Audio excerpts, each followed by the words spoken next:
The period for a new election of a citizen to administer the executive government of the United States being not far distant, it appears to me proper that I should now apprise you of a resolution I have formed, to decline being considered among the number of those out of whom the choice is to be made.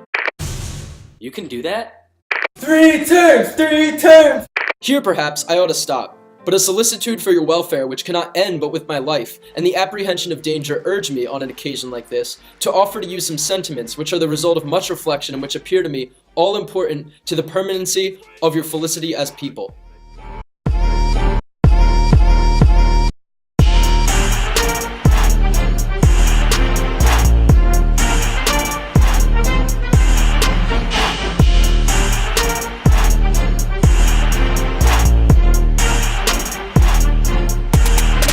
The name American, which belongs to you in your national capacity, must always exalt the just pride and patriotism more than any appellation derived from local discriminations.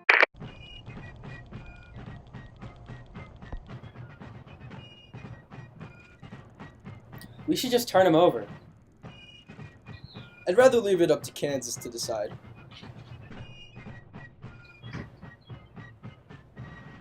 With slight shades of difference, you are all the same religion, manners, habits, and political principles. Are you a member of the Communist Party? Or have you ever been a member of the Communist Party?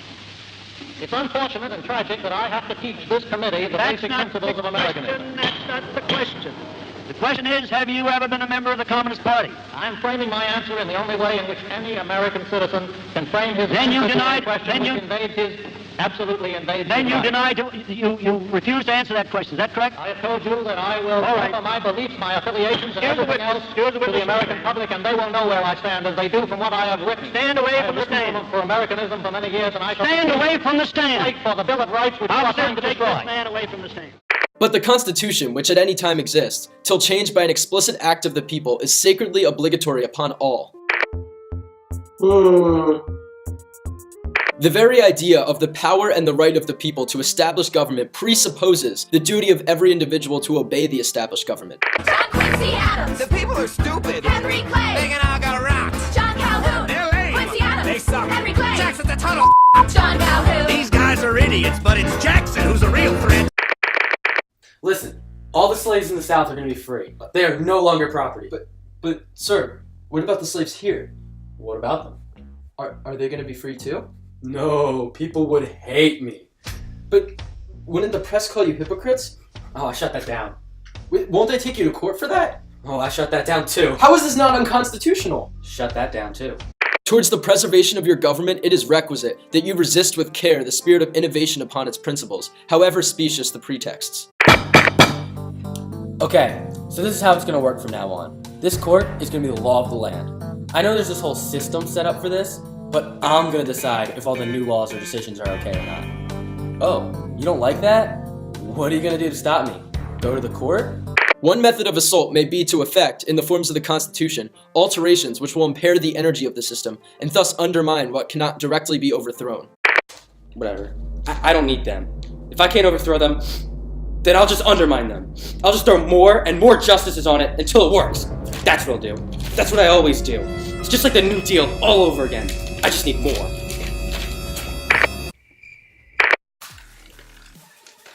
What is this thing? It's the Constitution.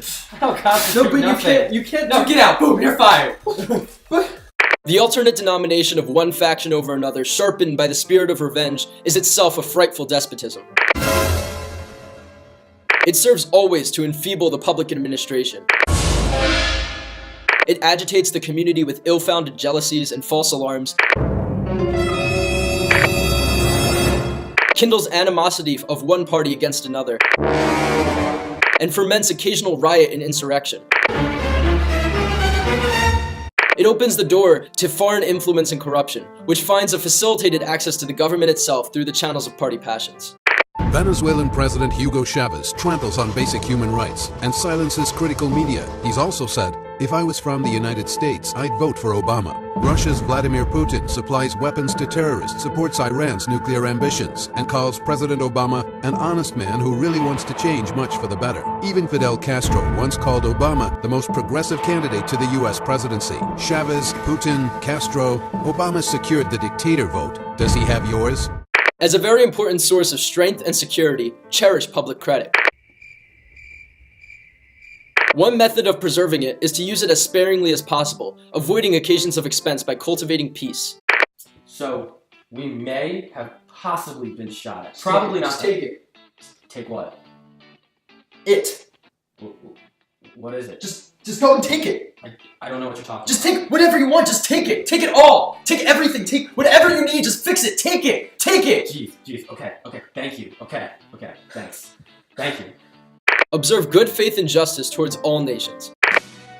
War. Let's go to war. War. It's time for war. War. Cultivate peace and harmony with all.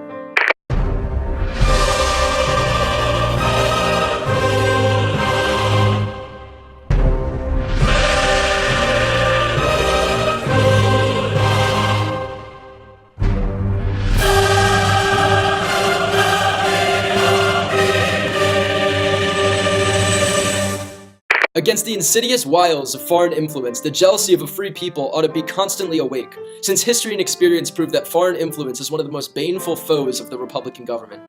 Yes, we are completely free. We want our independence. Yeah, independence. Wait, why'd you just do those air quotes? Oh, I didn't. Okay, well, I'm excited to be completely free. Yeah, completely free. You just did it again. No, I didn't. So, likewise, a passionate attachment of one nation for another produces a variety of evils. Europe has a set of primary interests which to us have no relation. Hence, she must be engaged in frequent controversies, the causes of which are essentially foreign to our concerns. Hence, it must be unwise to implicate ourselves by artificial ties in the ordinary vicissitudes of her politics, or the ordinary combinations and collisions of her friendships or enmities. Guys, come on. I mean, we have to. It's just a little money. It's just a few soldiers. It is our true policy to steer clear of permanent alliances with any portion of the world. What gives you the right? Whatever. This is crazy. I'm not gonna listen to you. I'm out of here.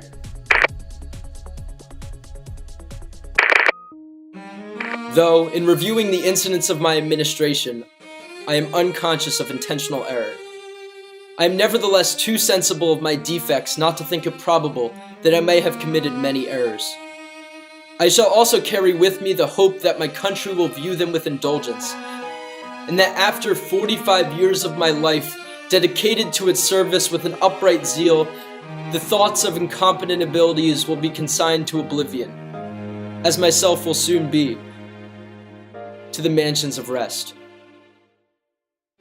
I anticipate with pleasing expectation and retreat, in which I promise myself to realize the sweet enjoyment of partaking in the midst of my fellow citizens, the benign influence of good laws under free government, the ever-favored object of my heart, and the happy reward, as I trust, of our mutual cares, labors, and dangers.